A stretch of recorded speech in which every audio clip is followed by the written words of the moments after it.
munoziva sei kuti iyi lightning iyi aiwa ndeye kuita kwaMwari kwemudenga, iyi lightning iyi ndeye vaya vari kuratidzana masimba, dzinooneka sei?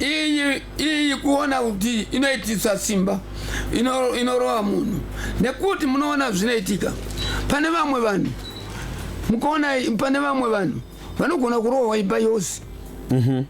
Ivavo vanhu ivavo vanenge vatumirwa, vanenge vasina kutarisira munhu anorohwa nemheni yemudenga unenge wakaenda pabani pasina paunowanda. Zvino vazhinji vanoda kuti kana ukaita zvakanaka, ukaita dzimba dzako ukadii, vamwe vanotumidzira kuti udi munhu uyu asiye zvinhu zvake.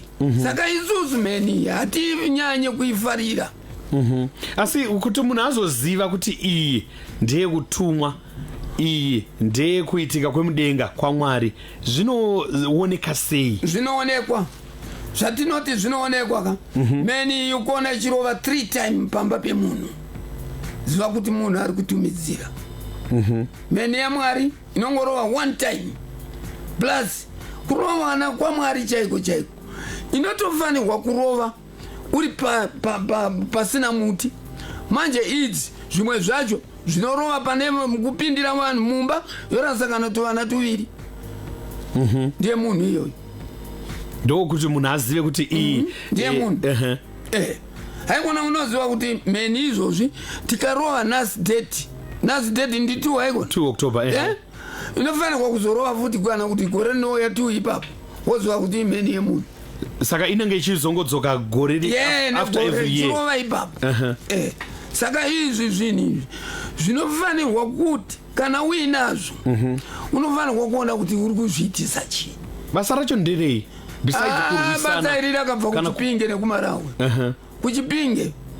Kuchipinge ndo basa ravo rekurovesa vanhu nemheni. Zvino isusu tinotarisira bedzi kugara nazvo, fanika ndiri n'anga. Inini ndiri n'anga. Kutanga un'anga hwangu kutanga 1972 kusvika lero. Saka zvinhu izvi tinongogara nazvo.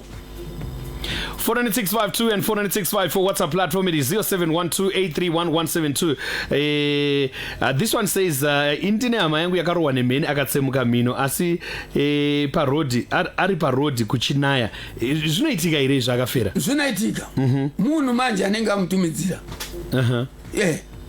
yaMwari chaiyo. Inoita but kashoma kuti irove munhu mhino imusiye. Munhu anenge amutumidzira akaema kuti ndoda kuti uyu munhu atambudzike, anetseke. Nokuti mheni patinozwa kuti inenge yarova panotsva, nokuti inenge ine magetsi. Ko iyi ine magetsi here? Ine moto wakawanda, ndiwo moto wacho ka. Mafuta. Kuwanda kwawo, kubuda kwawo kureva kuti ndo kuwanda kwemagetsi acho. Ine moto wakawanda. Izvozvi munoona ichi. Tikachisa, tikavhara, zvese zvimafuta abuda. Asi tikamvura chete kuisa apo zvatanga. Sei zvichidaro? Unga hwacho hunoshanda ipapa. Saka zvikangobuda panze zvinobva zvatanga kureva kuti chinenge chakuda kuita basa racho. Saka isusu nechichi chinhu ichi muona chinhu izvi zvinogadzirwa nesu, but vanozvigadzira zvinhu izvi zvine masikireti. Hapashayikwe chimwe chinhu chinobva pamunhu. Saka zvinhu izvi zvakaipa zvana mheni. Mati hapashayikwe chimwe chinhu pakugadzirwa pachinobva pamunhu. Zvinosanganisira chii? Unogona kutora weti yamunhu wozanganisa zvakuita moto. Zvinoitika izvozvo. Sei muchida kusanganisa nezvimwe zvinhu zvinobva pamunhu? Ukasasanganisa zvibude moto unoramba. Saka munoreva kuti zvinhu kana kuti inyaya yeweti yemunhu here kana kuti nhengo yemunhu inogona kushandiswa? Zvese zvemunhu nhengo haipindi. Panopinda tunhu twakangosiyana siyana zvinoitika apa. Asi sei musingazoshandi? Ndinodzoka zvakare kumubvunzo uya, regai ndinyatsosumuka because ndoda kunyatsokunzwisisa kuti sei musingakwanisi kushandisa zvinhu zvakaita sana mheni izvi kuti zvitibatsire mukubudirira kwedu, nokuti isainzi yakaoma kai yakafera. Izvi zvinhu zvakasiyiwa nevakuru vanga varipo vachingo exerciseana meni boxeni zvese kana kutamba zvinyawu kana chii zvimwe chete nekuti kana ndichienda pabasa rangu ini ndofanirwa kuti handidi kukundwa. Saka inyaya yekuda kuratidzana masimba. Yes. Asi vanhu vakuzvishandisa mukurwisana. Iye zvino kune vanhu makuruku. Makuruku ari kunetsa. Izvozvi nhasi kwasvika mwe mai vatorerwa mari 20,000 yavanga vainayo yakatumidziwa kuti vatenge mazengi yose yaenda nemunhu. Saka isusu kana tikaona zita remunhu aenda nemari iyoyo beta ndikufurahi. Munomva mamfurahi ne ndinomurova one time. Kana mamurova munhu iyeye akarowa makumbo osara musoro chete nemuromo achitaura waenda waziva kuti zvinhu zvawakabata zvakaoma. Ko mari yacho inozodzoka iri? Inodzoka nekuti weya yachaenda unoreva. 7:45 is our time on Power FM Zimbabwe. Tinaka fera tukutaura nyaya yemheni iripo. If you go on our Facebook page Power FM Zimbabwe, it is there. You can actually see it many. It is my first time as an individual to have seen it, and iri muno yawo yanaka fera on our Facebook page apo pandakanongedzera apo ndo pairi. Vane zvimwewo zvavauya nazvo zvinosanganisira zvimakavi zviri apo. Makavi anobva pamiti asi vanoti kutoita zvazvakaita apo itori nyoka yekuti vakangozoti te nyoka yakutofamba yakutoita zvainoita. Another topic for another day, but for tonight we're just talking about lightning many umbani izvo zvamuri kuona pa Facebook page. Norman Temba, thank you so much. Blessing Ganyire as well as Matilda Humba Borerwe, thank you so much as well on our Facebook page Power FM Zimbabwe. 49652 and 49654. Let's go live on our Facebook page as well as on our two studio numbers so we get to understand. Ndinokumbira kuti mupfeke zvenyu ma headphones aya takumbokupfekedzaiwo zvedu zviri kunoko. Izvi hazvisi zokurwisana nemheni manje izvi ndezvekuti tinzwanane nevatereri vedu vachitibvunzawo mubvunzo yavainavo maererano nenyaya yemheni. 49865 and 49865 get in touch with us. You can also go on our Facebook page Power FM Zimbabwe. Let's understand what's going on. Good evening, you're live on Power FM. Yes, Maswera say. This is Patricia from Ushoko. Yes, Patricia. Tunashika kutonga ndikwa Mwari. Asekula vasimara. Kunoza ndozvimwe zvikuita Zimbabwe uwi. Kutonga ndikwa Mwari vauze izvo sekunosiyana nezvinhu. Hanzi sekuru izvi siyana nazvo izvi. Patricia, andizotoda kuramba uchitaura iri kana kuti wotererako pa radio. Muda kutaura mese taura izvi. Handigoni kusiya zvinhu zvine basa rangu. Mwari ndiye akasiya zvinhu izvi. Iwewe usazvinetse kuti iwe kutonga ndikwa Mwari. Zvinhu izvi zviri kuitika iwewe pachako une umwe munhu uri kutondetsana naye izvozvo. Hautombofe usina kunetsana naye. Sekuru. Inini hamusikuona kuti mweya uyu ndiyo wetsineri wokuda kugadzira munhu. Mweya uya hwaiyoyo.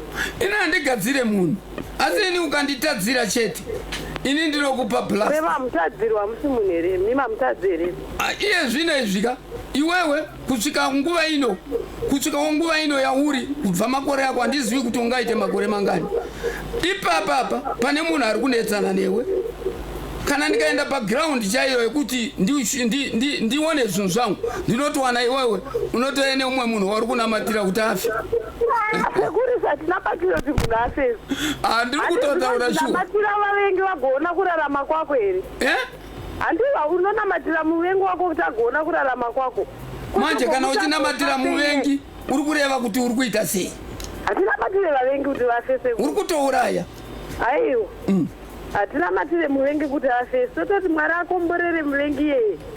Inini unoona zvinoitika pandiri. Ini ndiri munhu ane zvinhu zvakawanda zvandinoita. Iwe ukauya pandiri uchiti ndiitire zvakati. Ndikarega kuita izvozvo ini mari handiiwani. Sekuru saga izvozvo zvinopa mari zvakawanda munyika muno. Tinashe mbope tinashe phone. Ndakateerera Patricia ndikunzwa zvese zvamuri kutaura. Tinashe mazano kwauri kutambira uku kau. Last week ngona mane anodzariwe mvura uyu. Chenjera kupiwa zvinhu zvinashe mazano wakutambira kumusirikwe. Kwanditi ndokubasa here matindingazvisora. Kubasa wako kwakutyisa uku. Ko basa rinotyisa here? Rakutyisa ngavamboita kanyoka toda kuiona paFacebook. Kwaimati zvinotyisa wane makuda kuzviona futi? Dakuona kanyoka yacho pamakava kuti ari kunyatsobuda here. Hamuzovhunduki here? Thank you so much, Patricia, for your contribution. We truly appreciate. All right, thank you. Anytime, bye-bye. 49652 and 54. Good evening on Power FM. Hello, yes, it's nice. Yes, hello, how are you?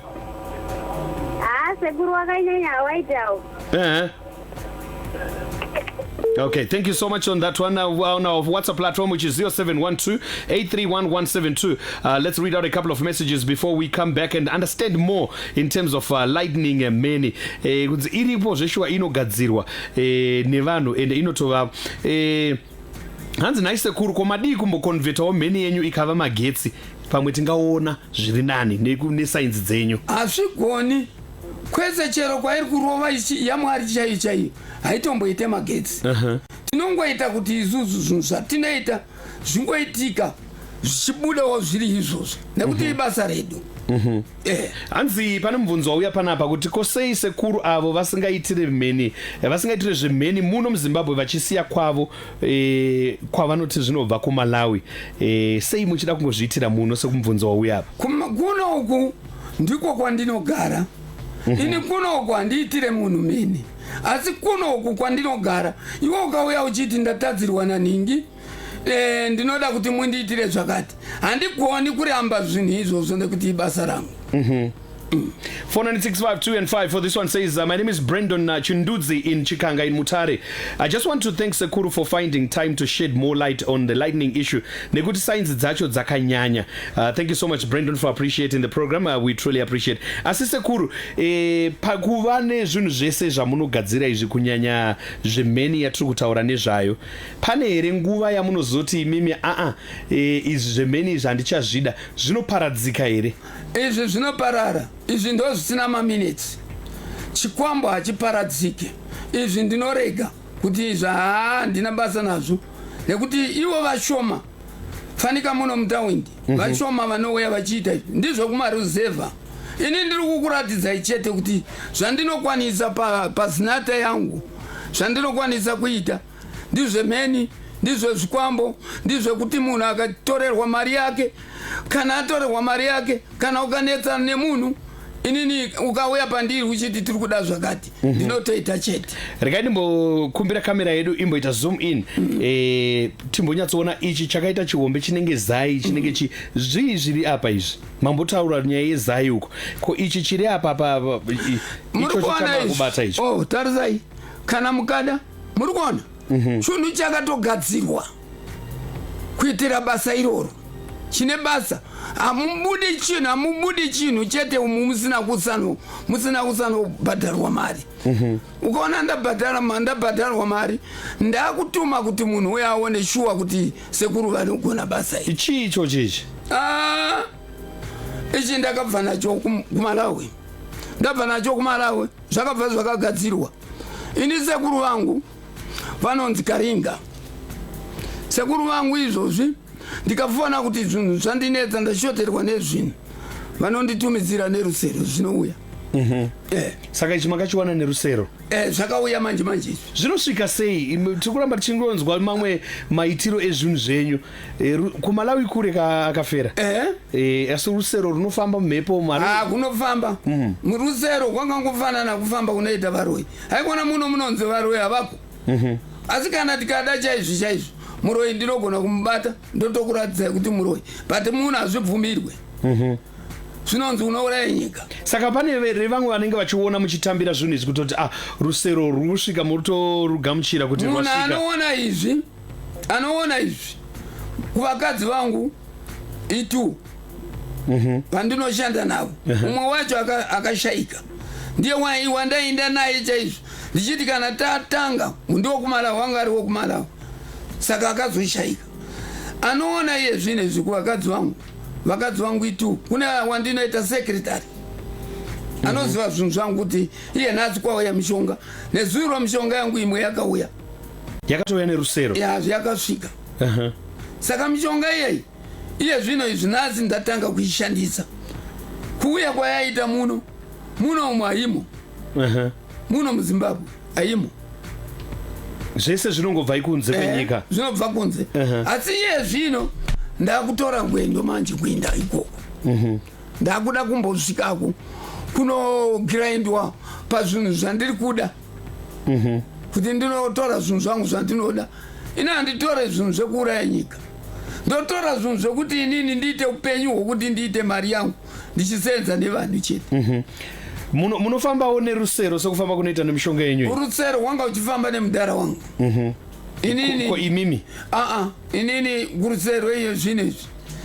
pane zvandakamirira nekuti ndine vakadzi vakawanda parusero apa unotokanzura zvimwe kana ukanza uchazvare ndizvozvo kana ukanzi usaite sei ndizvozvo saka kureva kuti kana maakufamba nerusero muchienda kunoita zvamunoita munokwanisa kufuta futi zvakare here rusero ruri kufambisa mheni ichienda kana kuti mheni ndiye pamunotuma zairo munorituma sei rinotobuda moroona richienda here rinotumwa nechamupupuri munongotsveta pasi kachamupupuri kaya kanodaiwo kamhepo kaya ndo kanoindisa zairi zvinhu zvatinoona akafera zvechamupupuri tinochiona mukurarama kwedu nguva zhinji tingazoziva sei kuti ichi chamupupuri ichi hachingoriwo mhepo zvayo iri kuzvifambira ichi chamupupuri ichi apa pane akafera vane zvavari kutuma ndingoziva sei pachamupupuri apa pane chimwe chinorova mazenge chimwe ndichamwari chimwe ndichekutumidzirwa nekuti unogona kuvaka imba yako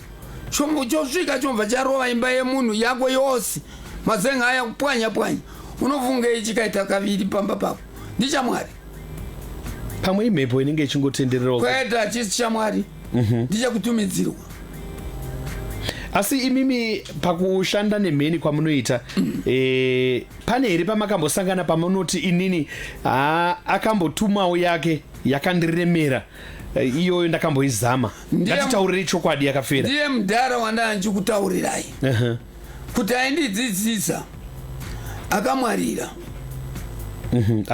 akafa mudhara uyaichinja mvura kubvisa mvura parwizi oisa gaviro yatovere gwizi tichiona tiri tu tichiitirana tichionesana zvino iye muchiratidzana masimba tichiratidzana kuti ishamwari unoona ndikadai so mvura iyi andeuko tinomira uko tonogeza ikoko todzokera parwizi mvura iyi yadzokera pakati but iyeye akamwarira imvura here zvinenge zvichitomuvha here zvinhu izvi kana kuti makapabva ipapo ndikasara ndichitotanga kurimawo zvangu chibage changu ipapo mvura inyi inozodzoka ichitokukura chibage changu inokukura kana aisa gwati racho raanenge aisa naipapo rakananga ipapo inobvisa. Weird Wednesday on Power FM Zimbabwe. Very weird things that do happen in this world. Untold weird stories. We bring them here on Power FM Zimbabwe and we unravel them. Good evening. You're live on Power FM. Hello. Yes, hello. Maswera say. Ndiri right ina Zumbunu. Kuri say kublawayo. Yeah. Sei muchiti munovada padhuze nemi ina yaDzumbunu. Mwacha kurarama ine vanhu vane utsinye vari kuita zvimwe zvinhu zvisina kana basa zvakadhakwa. Nokura kuti uraigwa mwana wako kana kuti kwa chimwe chinhu chakadhakwa. Vanhu vari pautaridzwa simba. Mudhara ndomuda uyo mhani mudhara anonzi akapera. Anonzi akafera. Akafera. Taura yenyu navo vakateerera. Akafera muri bwanji. Mushe kanjani mimi? Zviri kuenda jiani? Apa ndiri pano pa ZBC. Ndiri kuyangura naivo vafana va munhu apa. Ndiri kuda kuyangura navo kuvaudza kuti izvi zvimene tichita izvi. Izvi tikachita zvimene izvi. Utichani? Zvebasa mudhara vanhu avo vazive kuti nyika inofanirwa kururama. Vanhu vanosingwa vaya vagadziriswe. Inzwa iwewe unotorerwa zvinhu zvako nemunhu. Iwe unenge uchitya munhu uya wonamatirwa kumasuwo wezvichinzi iwe ufe watorerwa mari yako. Inini kana watorerwa mari yako ini ndimupweteka namheni one time kuti iwe mari yako idzoke. Good Mdara. Good Mdara. Yo, Mdara number 1. Yo. All right, Vatsumburu Ndatenda. Have yourself a good night.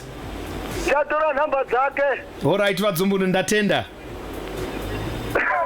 Weird Wednesday on Power FM Zimbabwe. Time is not permitting, but we will extend as usual on the other side of the hour. But we are live on our Facebook page, which is Power FM Zimbabwe. Let me just appreciate before we make way for the news. Gracious Jochore, thank you so much for coming through. Maila Misha, you also are coming through on our WhatsApp Facebook page, Power FM Zimbabwe. Lazarus Barreta Maveneke, thank you so much as well for coming through. Emilia Faraina Shem Koma, thank you so much for coming through. WhatsApp platform it is 0712831172. Akafera toda kuti tizoenderera mberi kana news dzinge dzapera timbonyatsonzwisisa nyaya yemheni nezvimwe zvezvamunoita. Weird Wednesday is back on the other side with part 2 right here on Power FM Zimbabwe. Stand by for that on the other side of the hour. The questions, the talk, the answers with Tinashe Chikuse.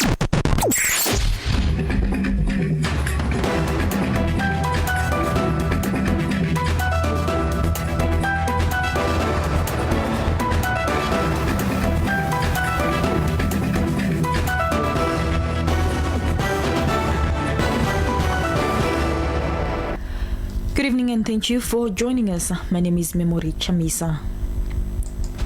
Zimbabwe's agricultural sector is set for major transformation following the launch of the Smart Agriculture concept ahead of the 2019 to 2020 summer cropping season.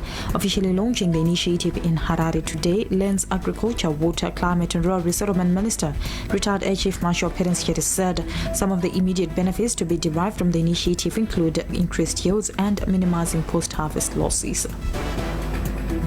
I am confident that this is set to transform the agricultural landscape in Zimbabwe. You are aware that as government we are seized with programs to boost agricultural productivity from our land.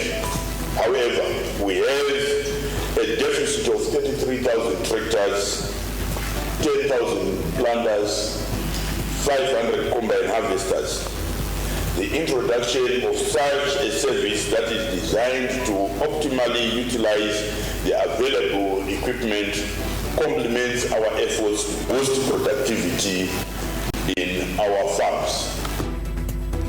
The Minister of Information, Communication Technology, Post and Courier Services, Comrade Kazembe Kazembe, says cybercrime is a global threat and a cybersecurity bill is on the cards to fight the scourge to ensure online safety at all times. Minister Kazembe said this at the National Cybersecurity Awareness Workshop held in the capital today. The 21st century has seen cybercrimes becoming the hotspot for cybersecurity discussions and other online fraudulent activities because of its negative impacts on online businesses and users. The two most important realities of cyberspace in the 21st century are that, one, online business is no longer secure, and two, online users are no longer safe. Many sectors of economy and personnel, both high and low profile, have become lucrative targets for cyber criminals. Likewise, cyber attacks threaten our economy. They can undermine our strategic and competitive advantages and cost our economy millions of dollars each year. The Second Republic, under the leadership of His Excellency, the President Emmerson Dambudzo Mnangagwa, takes the protection of our businesses and economy from this growing threat seriously. The Zimbabwe Electricity Transmission and Distribution Company, ZETDC, is advising its valued customers countrywide that the prepaid electricity vending system will not be available for service tomorrow, the 3rd of October, at 300 hours to 7:30 hours on Friday, the 4th. ZETDC says their move has been taken to facilitate scheduled maintenance works to improve service delivery. The power utility said the scheduled maintenance is meant to address challenges customers have been experiencing. ZETDC is therefore advising customers to ensure that they buy adequate electricity to sustain them during this period to avoid the inconvenience of running out of prepaid credit. The inconvenience caused is sincerely regretted. Gold production at Eureka Mine in Guruwe, once the country's flagship gold producer, is expected to resume within the next 18 months, with refurbishment and rehabilitation work progressing well. This emerged after a government delegation comprising the Minister of Mines and Mining Development, Honorable Winston Chitando, Information, Publicity and Broadcasting Services Minister, Senator Monica Mtangwa, and the Minister of Energy and Power Development, Advocate Fortune Chelsea, among other officials, toured the gold mine. The Minister of Mines and Mining Development, Comrade Winston Chitando, speaks. We have come here to see the progress which has been made since His Excellency did the groundbreaking ceremony.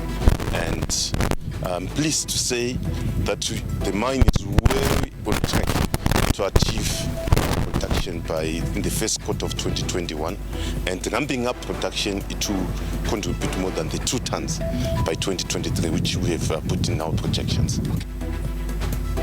In regional and international news, government data released yesterday shows that the heaviest monsoon rains to lash India in 25 years have killed more than 1,600 people since June.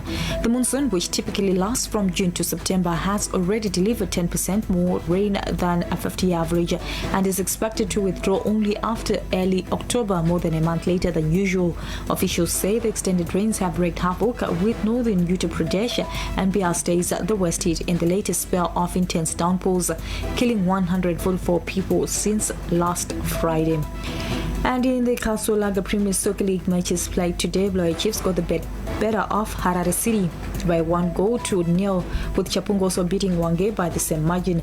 FC Platinum until one shared the spoils as they drew 0-0. ZPC Kariba fell to Ngeze Platinum by 1-0, with Caps United beating Triangle United by 2-1. Highlanders beat Chicken Inn 2-0. Bodan Mosengiada FC drew 1-0. Well, that's the news at 8. Good evening.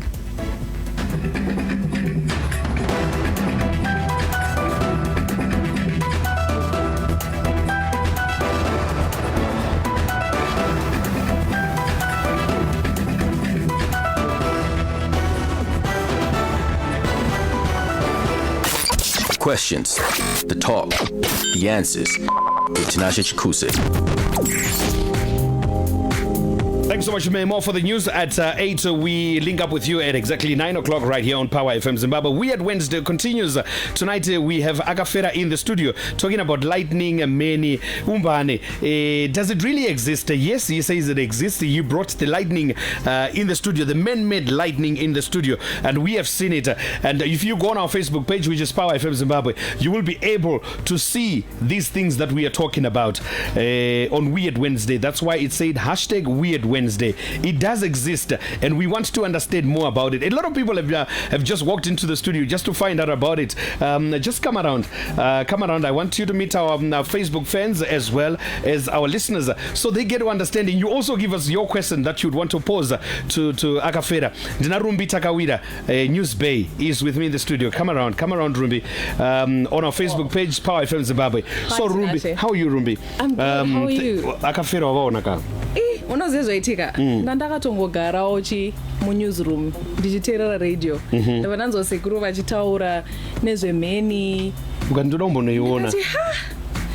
Does that actually happen? So tell me something. What really surprised you on the things that he has talked about?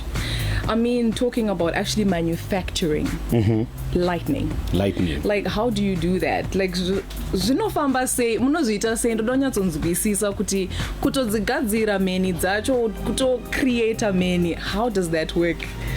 Kugadzira kwandinoita izvi zvinhu zvandakadzidza, plus baba vangu vanga vari n'anga huru isiri yekutamba, yanga ichipinda mumvura, vopinda mumvura vobuda vakabata hove vasina kana chimwe chinhu mune makarwa. Saka baba vangu vakandisirawo kuti ndisare ndichiita zvinhu izvi, asi mheni iye zvinhu izvi ndinogadzira takazanganisa nevekuchipinge vamwe mashamwari angu ndinawo. Saka pamunogadzira mheni Akafera, maigadzira imimi maita nezvayo, mambotaura mukati aiwa munogona kuzozvisiya zvese zvamaita kubva 1972 muchitanga izvi. Pane here pamunomboita pfungwa yekuti aiwa ndaakuda kusiya izvi? Chandisingasiye inini, chandisingasiye chikwambo. chikwambo ndikachisiya vanhu havasina kwavanoromba havasina kwavanowana mari izvi meni handinogona kungoti ndinoisiya nekuti haina munhu watino isusu hatidi kuti tirovese vanhu nguva yose kuti munhu atora achirovesa vanhu iprotection yekuti kana zvaipa ndazoona kuti iwewe shuwa wandijairira uri kunditorera zvinhu zvangu zvandisingadi haiwa ini ndinokurovesa ndinokuitisa straight tikatarisa apo pamakavi amambotaura mati mimi anochinja kuita nyoka izvezvi nditomboti ndopfuura hangu neapa ndongonhonga akagava ako ndoenda kwanzimera chii chinoitika kana uchida tinobhejerana ini ndokupa 100 US iwewe wandipa hako 20 US ndokupa gaviri ndokusira oenda naro mumota mako mangwana ukaona gaviri risiri nyoka ndinokupa motokari endai nemari yenyu akafera ini ndogara neyangu imi moenda negavi renyu enda negavi kana waona ini ndine 40 nyuwani iri panze apa kana ukaona ikatadza kubuda nyoka ndokupa 40 yoita yako Rumbi, that's a challenge but for now let's stick. I'll stick to my microphone and I'll stick to what is going on here apa ngatimbomira because pamwe ndogona kuzovhunduka zvakanyanyisa ndazoona nyoka iya ndotozitadza kutora mota iya ndatofenda ndikafa would you take an offer like that Rumbi? Ayo enangu kundinotya ndiri gwara rekupedzera ndakuofa imotokari 49652 and 49654 get in touch with us on our two studio numbers and let's get to understand the questions that you've got to Sekuru Kafera. Good evening on Power FM. Taswera Maswera sei?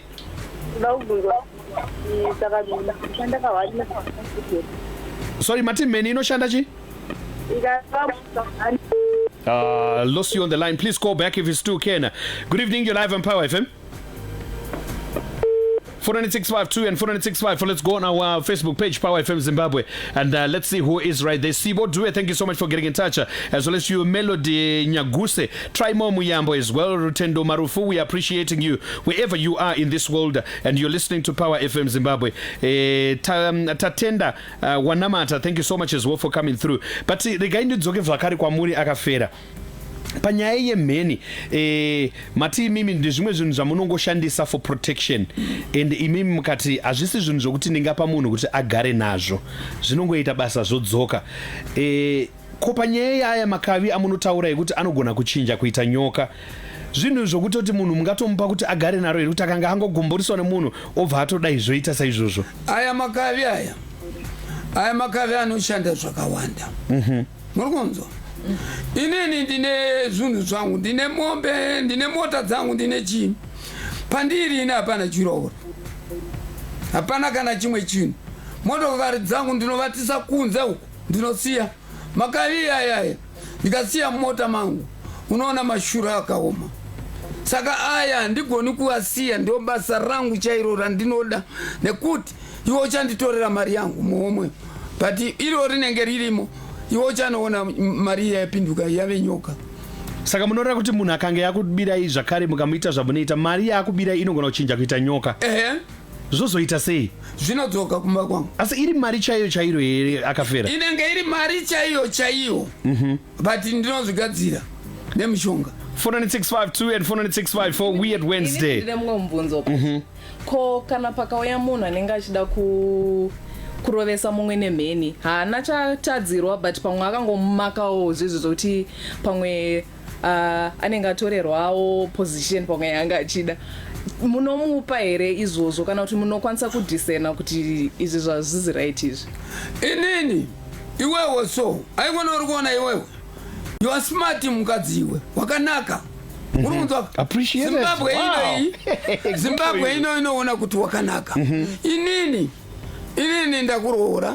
ndaroora iwewe nemari yangu mazuva ano kuri kuchiitwa mayusa ndokuroora 8,000 yusa wosvika iwewe wakunditorera mukadzi iye zvino uri kuno kubasa handisi kuziva kuti unani ndozonzwa kuti iwe waenda uchadzoke pamba pangu unofunganika kutambisa nemurume wacho zvese ndinorowa vose kupisa vose. Weird Wednesday, weird things are being talked about here. Chaizo musamboita mistake yekuti ubve pamurume wako uchinyangwa nemumwe munhu ndikazviziva murume wako akazviziva ndinokupisa inini kana muchida ndoda kubhechi. All right, Ruby, thanks so much. Thanks for coming by. Have us a great time. Weird Wednesday on Power FM Zimbabwe. Live on our Facebook page, Power FM Zimbabwe. Akafera, tazotaura nyaya yemheni nezvese izvi. Munongotaura imi muchingoti inini mari yako ndinokuitira zvese. Asiwo kune chinonzi moyo muchena unogona kuitika. Pano here pamunomboti inini ndinogona kungokubatsirawo hangu pachena. Kana kuti imimi chinangwa chenyu ndechekungoti inini zvangu zviite. Inini kana ndichigadzira izvi kuti ini ndiuye ndichikupa kuti ndikubatsire unourayira munhu zvisina basa. Izvo ndinoramba. Inini ndine moyo chena kwandinogara ndakatochera chibhorani chekuti munhu wese auye kuzochera mvura. Ndichivapa mari futi kuti vadye vanotambudzika. Ini ndave chembereka. Zvandiri chembere. Pane chembere dziri kusiya kurima dzichinoswera dzakamira pai mumayadhi kuti tachembera toda kupiwa rubatsiro. But inini ndiri pa 60 chakuti handina rubatsiro rwandinopiwa, ndinotobatsira vamwe. Ndinenge ndichida kuti kana iwe ukauya ukanditaurira kuti ndanetseka sekuru, ini ndinogona kutora mari endai mukachishandise. Handidi ini uku kumeni uku handidi kuuraya munhu asina basa. Plus kana ndichikupa iyi iwewe ndikakuti iwewe uya ne7,000 US ungaiwana. Vanongosvika vachitarisa iye zvino izvi zvikwambo izvi zviri kudhura. Chikwambo chaicho pachacho 2,500 kana uchinoshandisa zvaunoda usiya apa chete ini ndokupa ndotichenda kana kuBritain kana kupi, but vari kumhanya kuzotora vachizotora zvikwambo. Saka iye munenge mabeta kumbodzokera futi kuepisode yedu yekutanga iya. Kana mune imi mabupu wa mari yakaita saizvozvo, iye anozonowana mari yakamboita sei? Anonowana yakawanda nezvinhu zvake nekuti anenge achinoshandisa zvanoda private yedu tiri tu. 49652 and 5 quickly before we end the show. Good evening on Power FM. Hello? Yes, hello, good evening. You're live on radio. Yes, can I speak to Sekuru? Yes, Taurai Zenyu, he is listening. All right. Sekuru did a problem in it, but I'm living in South Africa. Please go ahead, he is listening. Please go ahead with your question or your contribution. Yes, ndine munhu akanditira kuti like I don't nditira but anonditira zvinhu straight, so ndakabuda over 20,000 rand. Saka that guy arimotiza from now on and zvindoita se I don't know kuti sarake ndine machokwadi rakandipa ndadila naye. Saka this guy is running up and down achingonditiza, saka I don't know what to do. Vanogona kundibetserera pakadaro. Maybe you can listen online and you will respond on that, and later on we will give you the details. But nchava pamukana ukuti vangokupindura muchidimbu makateerera zvenyu paredhiyo muri kuSouth Africa ikoko. Thank you so much. Thank you very much. Akafera mazvinzo zvataurwa nemuteereri. Anzi munogona zvinhu zvamunogona kumubatsirawo here pasina yenyu kutaura zvakawanda munozotaurira namamega. Ndinokwanisa kumubatsira nekuti haikona manzwa zvandachitaura. Uye akatotambwa. Iye zvine zvari kushupika mari iyoyo 20,000 imari yakawanda. Saka inini kana tikaonana naiye ini ndinotora 3 days chete zvinhu zvake zvaitika. 49652 and 49654. I know the brother you're listening from South Africa, you called in moments ago. We will give you the number that you can get in touch with us, and then we will link you up with Akafera for your help if need be. Good evening on Power FM. Hello, Maswera sei. Taswera Maswera sei. Ndakubvunza kuna sekuru kuti zvinhu zvavo izvi hazvisi zvauroyi here. Regai ndikupe mukana wekuteerera paredhiyo vachikupindura ipapo. Alright. Ndofunga sekuru mubvunzo uri kungoti vakafera munoroya here? Ini handiroyi. Uroyi hunotowanikwa usiku ka. Ini zvinhu zvangu ndizvo kutogadzira kuti imimi munoganga tikuone kuti imimi zvamunenge muchititorera zvinhu zvedu zvipere chete. Uroyi hwandiri hurimo bichana. Hausi hwousiku ndinogona kuroya masikati. ndatenda kana muchiti munogona kuroya masikati kureva kuti chii ndenge wauya masikati fefe ndiitire zvakati iyeyi ari kutaurawo achaguma asvika pamba pangu iyeyi mukadzi ari kutaurawo achasvika achiti sekuru ndi kuda zvakati. Weird Wednesday on Power FM Zimbabwe. The weird side is coming out and we understanding that. You're live on Power FM. Good evening. Yes, hello, Maswera say. Aiwa sekuru ndosapotera nawo ko ndingazabiwa zvani nguva refu vanogadzira here ndikupe mukana wekuteerera paredhiyo tiwane mhinduro ipapo. Mazvinzwa akafera. Ini kana wabirwa uchiri pamba ipapo pawanga uchigara zvinotowanikwa nekuti inini kana ukabirwa manje dzimwe nguva unenge uchiroja obva waenda pane imwe imba kuti tizosvika pamba payapa pawanga uchiroja vanhu vanoti vakuuya nemushonga uzogadzira imba yedu. Kana wabirwa uri ipapo zvinhu izvozvo zvinotouya ipapo chete. Ndinobheja. Weird Wednesday on Power FM Zimbabwe. Now, some few minutes before we end the show, I know a lot of people are so eager to come around and make their contributions. We're going up on our WhatsApp platform 0712-831-172. I know the messages are as plenty as unimaginable, but please just be patient enough. We might not be able to read out your messages, but the need is we also want you to understand. This one says, thank you so much, Cindy from Zambia. It's good to know that you're listening to the radio and you're appreciating the discussion here. 49652 and 49654. Get in touch with us and let's hear your contribution to our discussion. Good evening on Power FM. Yes, hello, Maswera say. Ndobvuzo sekura kuti kana wakabirwa usingazvesa munhu unokwanisa kugadzire. Hanzi kana makabirwa kana munhu akabirwa usingazivi zita ramunhu wacho akakubira zvinogona kugadzirika here? Munhu kana akabirwa wakabirwa pamba zvinosiyana. Dzimwe nguva unenge wabirwa murodhi kune matsotsi ari kuitika ezvinhu vanokuti hande tinoverenga mari hande tinodii matsotsi ari kutorera vanhu mari. Asi kana wakachenjera vana pamanga mumire nokora gumbo rake wosabata nemaoko ako nokora neplastic woya nazvo kwandiri ini ndotuma zvinhu zvangu ndakazanganisa ka zviripo zvimwe zvandinazvo zviri private handidi kutaurira vanhu. Akafera imimi munoita zvekurota here mishonga yamunoita kana mishonga yangu imwe ndinorota imwe ndinobva nayo fair. Kana muchiti fair munenge muchireva kuti kudii? Ndinobva nayo kumarahwe handisi kunyepa kana kudii handisi kunyepa.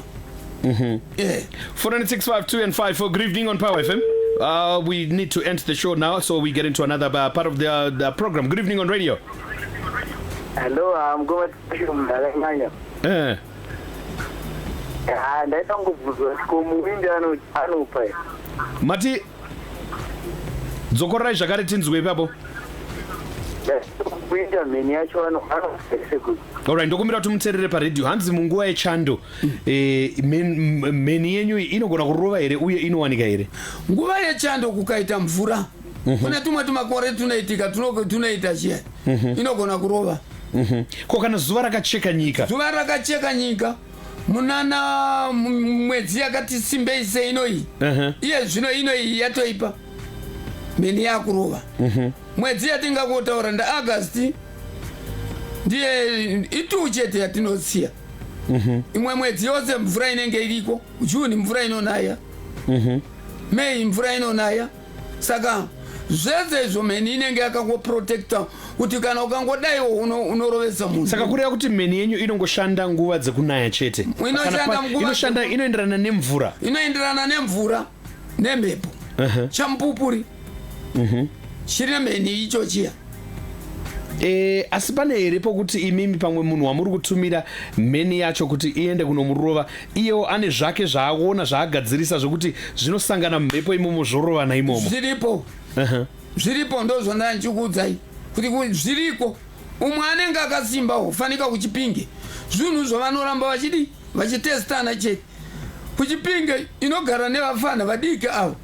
Mufana uyu ari kugadzira ari paredhiyo ari paningi anenge ane yake. Saka kuno uku mutawindi hapana chaunoishandisa. regai nditore nguva ino kuti regai ndimboona kuti mibvunzo yakawanda sei tione kuti extenda here mbichana. Okay, fine, let's just do it until 8:30 here on Power FM Zimbabwe. Hanzi ko bad luck inogona kuwanika here kana macases anoitika mumhuri kuti zvinogona kuti ati iwe haurori, iwe haurorwi, iwe hauiwane basa, iwe hauite so. Zvinhu zvamunogonawo kubvisa here kana kuti zvenyu ndezvokungorwisa muvengi. Isusu tinogona kubvisa, tinoiti go back to sender, tobvisa chinhu chaunga wakaiswa nana baba nana mbuya, especially madzimbuya kuvasikana vanogona kugadzira mwana uya, mwana mudiki otadza kutevera zvavo zviya zvevakadzi, ogara mwana mudiki ari mwana mudiki maya 18 years kusvika afe. Ndinogona kuzvibvisa izvozvo ndomuita kuti azoitewo vana vake. 49652 and 54 Power FM Radio. Good evening. Hello. Yes, hello. How are you? I'm fine. How are you tonight? Good. Your contribution?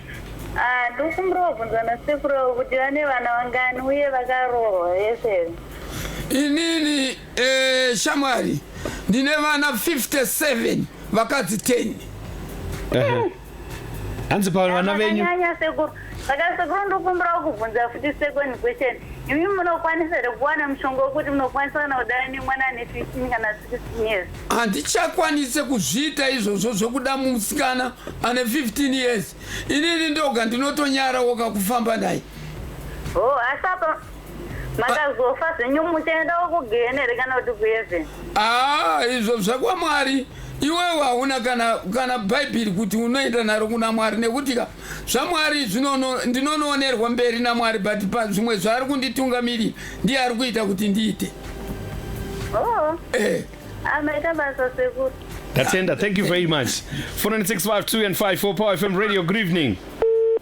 The two studio numbers are open. Facebook page, it is Power FM Zimbabwe. WhatsApp platform, it's 0712-831-172. We are speaking to Akafera in terms of lightning, because ndongo yekunaya kazhinji kacho ndo panotaurika nauyo kunzi akarohwa nemheni, akatumirwa mheni. Saka Akafera tichitaura izvezvi ndikuona mulaboratory menyu umo zvinhu zvenyu zvakagara zvinotinzwa here tichitaura? Azvinzwe izvi. Chinonzwa ndini. Zvinhu izvi haikwana maona ichi ndakutaurirai kuti kana takachiisa apa chinobuda mafuta. Tikachiisa umu mafuta aya anooma. Right. Izvozvo izvi zvinhu ndizvo kugadzira tichiitisa basa. Haikwana maona Gaviri ramonana iri rakasumuka. Zvinhu zvangu zvandinoita. Imi muri kureva here kuti Gaviro rimwe rakasumuka rimwe rakamonana, munokwanisa kuri rimwe rakasumuka iri mukarimonenedza rongomonerawo sezvakaita ringana kuti haritokwanisi kuita izvi ritori pabasa? Rinoramba rakatatsanuka. Haikona munoona mandinosungira maplastic. Rinotoramba rakatatsanuka. Zvarakangoita izvozvo. Chimboritora mumborimonedza moridzorera tione kuti munoita sei. Ndoda kuratidzai. Urikuona iri? Mariona? Ndaritatsanura. Maritatsanura ito vanhu vese vari kuriona. Taridzai. Riri kuenda kudzokera pakare. Iri kuratidza kuti chinhu chinogadzirwa nemunhu. Iri kupetana pakare, muchaona chapetana chapera. Chinobva igavi rinobva pamuti wakaita sei? Makavi anobva kuMalawi. Asi muti wacho une zita zvekuMalawi? Muchonga unonzi murungarunga. Makavi emurungarunga. Muti unowanikwa kuMalawi? Kumalawi. Asi muti wacho kana uri kuMalawi wakacheka so unotoisirwa mabhotoro ekugamuchira doro. Unotodona zvimwe zvinomwiwa nevanhu richiitwa doro. Zviri kuMalawi nekuMozambique. Asi imi munobva matora gavi racho muri? Totora gavi racho togadzira nemukaka wacho iwo togadzira zvinhu zvedu. Isu nyoka idzi dzatinogadzira tinoitira mbavha. Izvozvi pane munhu abirwa motokari. Munhu abirwa motokari. Ndikati uya nemakiyi ayo zvasiya. Chokwadi chikaramba kubuda handisini. Ndinotoiwana chete mota iyoyo. Ndo zvandambotaura kapaya Akafera ndikati kosei tisingakwanisi kuzoshandisa zvinhu zvakaita sezvizvi mukubatsirana kuti tigadzirise tibate zvimwe zvinhu. Pamwe dzimwe nguva pane zvimwe zvinenge zvichiitwa ma-investigations nepolisiwo imouyawo moti aiwa regai ndikubatsirei. Hazvisi zvinhu zvinenge zvichitibatsira here kuti sainzi dzedu dzechivanhu dzacho dziri kutiendesa kumberi senyika? Kumapurisa chandinovabatsira nacho ini mapurisa ndinovabatsira. Mapurisa manje haazozivi ari kuda promotion. Mupurisa ndikamuti iwe vanhu vaba chireka ndivagadzire, mupurisa uyawo ongonzwa kuti vanhu vaya vauya vomva vavasunga, vakavasunga munhu uye hasi kunopedza mazuva ari kufira mujeri. Mukuona ndasunga ndabatisa munhu nemushonga zvabva nekumapurisa, ndinoda kuti munhu uye apone. Zvino ivo vanomurambira vakadaro 21 days dzikapera mushonga iyi yakwira munhu ofa, azvimba dumbu aita chimwe chinhu ofa. Mapurisa havadi kuti iperera ipapo. Saka ini ndengechida kuti ndikagadzira zvini, mapurisa ndovaratidza kuti ndini ndagadzira. Munhu uye adzore kwa maTV yake, adzore kwa foni dzake zvakanaka. Zvino mapurisa vanoti ndoda promotion. Vamwe mapurisa mazhinji vari kutorera mbavha pamba pangu. Ndoziva zvandinoita ini kuti ndova okuti mbavha dzinenge dzapara zvadzopara modzidhonza mavongozo yavosungira pamba penyu. Aiwa, dzimwe dzinenge dzichitogwara ndotovaudza kuti onai vakoma uyu akaba torai. Vakawanda mapurisa vanotorera mbavha pamba pangu. Weird Wednesday on Power FM Zimbabwe, and we've been speaking to Sekuru Kafera, Amos Kafera here on Power FM Zimbabwe. Tichimbonyatsonzwisisa nyaya ine chekuita nemheni nezvimwe zvazobuda mukati mekutaura kwataita kwemakavi avanogona kushandisa achichinja kuita nyoka, kuti unogona kuti ukanetsana nawo unoiona yakagara muhomwe mako, nezvimwe zvezvinhu zvatinosangana nazvo mukati mekurarama kwedu zviri weird zvokuti tinotadza kuzvibvuma, asi mukuenderana nezvaunobvuma mazviri unogona kuzviona zvichiitika kana kusazviona. Akafera regai ndikutendei nekuuya kwamaita kuPower FM Zimbabwe nezvamunotidzidzisa maererano nezvimwe zvezvinhu zvatinosangana nazvo mukati mekurarama. Ndinokukumbirai zvenyu kuti mheni dzichidzokera zvadzo padzinogara. Tapedza program yedu nhasi live on our Facebook page. It is Power FM Zimbabwe. If you want to get more information and maybe like the brother who called in from South Africa needing help, feel free to get in touch with us on 0719 408 312 0719 408 312 0719 408 312. Tisati tapedza akafera anodyiwa here mazai aya? Asi mazai ka ndimangwara mushonga wakaipa. Hakuna zai, wakamboona zai rine mavara? Asi kana tisingarishandiswi, sori ndakudzoka zvakare, risingashandiswi mune zvemheni, iro pacharo rine zvimwe here zvimwe zvarinogona kushandiswa? Mazai emuka chimuka chinenge mpurwa, but hachishande izvo zvinotoshandisa kugadzirisa izvi chete. Weird Wednesday on Power FM Zimbabwe. My name is Tinashe Chikusa. Thank you very much to all those who have been through on our Facebook page, Power FM Zimbabwe. We were live and we are still live until now when we have to end the show now. But thank you very much for coming through and we truly appreciate it. Akafera, zvakare tinokutendai. Ticharamba tichikubatai kana paine zvimwe zvatinodawo kudzidza maererano nezvamunoziva mukati mekurarama. Ndinotenda. Imimi muri yeZimbabwe. Munotombotidedzawo kuuya kuti tizoonawo tizoita zvinhu zvingiriyawo. Ndatenda kwamuri, asi imimi potai muchisvikawo kumbouya nemishini yenyu muchizoona zvandinoita pazuva. Ndinorapa 160 vanhu vekurapwa vekugwara, handisi vekuroya kwete. Ndinorapa 160. Ndinogara padhuze nechitungwiza hospital. Regai tizoona mukana tichikumbira imimi nokuti invite kwamaita tichambotorana nemishini yenyu rimwe remazuva. Imwe program yedu yeWeird Wednesday tichazomboya toiitira ipapo, tichionawo zvichiita, tichikwanisa kutaura nevamwe vevamunenge muchibatsira ipapo, tichimbonzwisisa kuti zvii zvinenge zvichimboitika. Aiwa, ndatenda akafera nekuuya kwamaita. Mufambe zvakanaka. Ndinovimba matora makavi aya. Weird Wednesday on Power FM Zimbabwe. It is back next week on Power between 7 and 8 o'clock right here on Power FM. The questions, the talk, the answers with Tinashe Chikusa. You are on the right dial. It's Power FM Zimbabwe.